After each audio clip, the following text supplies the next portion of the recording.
राज्यात हिंदी भाषेवरून सुरू झालेला वाद आता थेट ठाकरे बंधूंच्या मुलांची शाळा काढण्यापर्यंत येऊन टेपलाय। आमदार आदित्य ठाकरे आणि मनसेचे नेते अमित ठाकरे यांच्या बॉम्बे स्कॉटिश शाळेचा संदर्भ देत भाजपकडून टीका केली जाते, तर इंग्रजी शाळेत शिकण्यात गैर काय असं प्रत्युत्तर ठाकरेंची शिवसेना आणि मनसेकडून दिलं जातंय।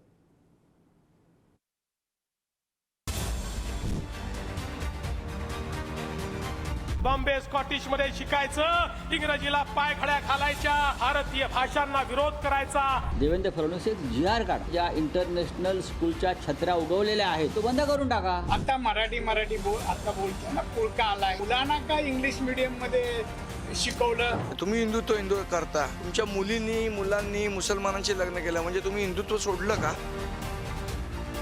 ठाकरे बंधूंच्या आक्रमक भूमिकेमुळे राज्य सरकारला हिंदी भाषेचा GR रद्द करावा लागला। त्यामुळे मुख्यमंत्री देवेंद्र फडणवीस यांनी उद्धव आणि राज ठाकरेंच्या मुलांची थेट शाळाच काढली। आदित्य आणि अमित ठाकरेंच्या बॉम्बे स्कॉटिश शाळेचा संदर्भ देत मुख्यमंत्री फडणवीसांनी सुनावलं, तर भारतातील इंटरनॅशनल स्कूल बंद करण्याचा GR काढा असा टोमणा संजय राऊतांनी लगावला।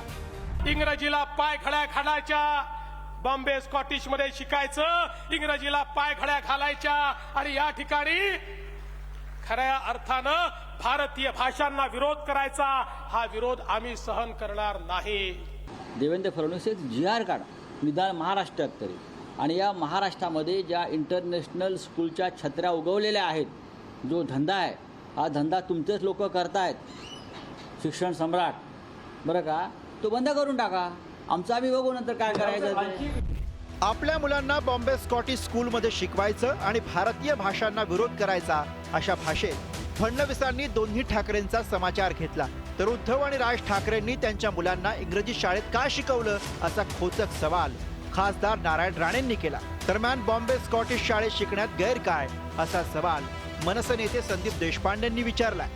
मी म्हणालो आता मराठी बोल, आता बोलताना पुळका आलाय, मग मुलांना का इंग्लिश मीडियम मध्ये शिकवलं, का शिकवलं, स्कॉटिश मध्ये कोणाला पाठवलं, याचा संदर्भ मुख्यमंत्र्यांनी घेऊन ते उदाहरण दिलं।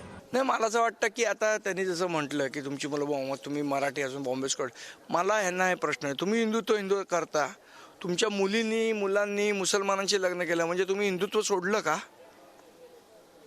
याचं पहिलं उत्तर द्यावं, नाही तर आमच्याकडे लिस्ट आहे कोणी कोणाचे लग्न केले त्याची। पण पहिलीपासून हिंदी शिकवण्याच्या मुद्द्यावर ठाकरे बंधूंनी मोर्चा काढण्याची घोषणा केली होती, पण तेव्हापासून महायुतीचे नेते आदित्य आणि अमित ठाकरेंच्या शालेय शिक्षणाचा मुद्दा उपस्थित करतायत। अधिवेशनाच्या पूर्वसंध्येला विरोधकांच्या पत्रातील व्याकरणाच्या चुका दाखवत मुख्यमंत्र्यांनी आदित्य ठाकरेंना खोचक टोमणा लगावला।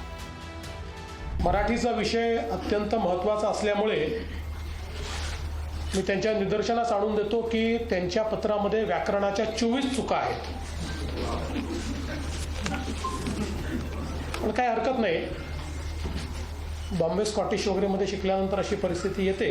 मराठीची शक्ती आहे, तिसरी भाषा आहे, तुम्ही संस्कृत घ्या, त्याला तुम्हाला हिंदी आवडत नाही ना, संस्कृत घ्या। मग बॉम्बे स्कॉटिश मध्ये शिकत असताना तिथे संस्कृत का घेतली नाही? मग तेव्हा कशाला तुम्हाला स्पॅनिश आणि फ्रेंच पाहिजे होतं? मुख्यमंत्री देवेंद्र फडणवीस यांनी आदित्य आणि अमित ठाकरेंच्या शाळेचा मुद्दा उपस्थित केल्यानं नवा वाद पेटलाय। कोण कुठल्या शाळेत शिकतंय यावर टीका करणं योग्य नसल्याचं रोहित पवार आणि विजय वडेट्टीवारांनी म्हटलंय। असं आहे की गुजरातची मंडळी CBSE शाळेमध्ये जातात, त्यामुळं त्यांना भाषेचा अभिमान नाही आहे का? त्यांना का लागू करत नाही मग हिंदी? म्हणून कुणाची मुलं कुठल्या शाळेत शिकतात म्हणून मातृभाषेला विसरा असा आरोप करणं योग्य नाही। आमच्या सगळ्यांचं मत काय होतं की तुम्ही हिंदी सक्ती जी करत आहात, पहिलीपासून ते 5वी पर्यंत ही हिंदी सक्ती आम्हाला नकोय।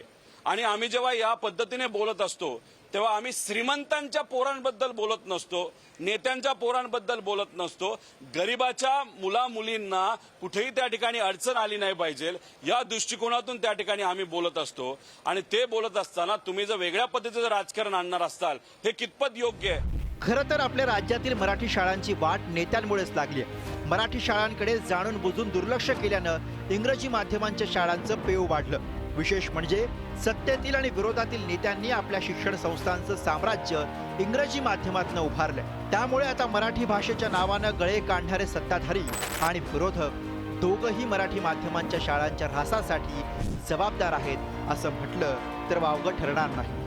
ब्युरो रिपोर्ट, पुढारी न्यूज.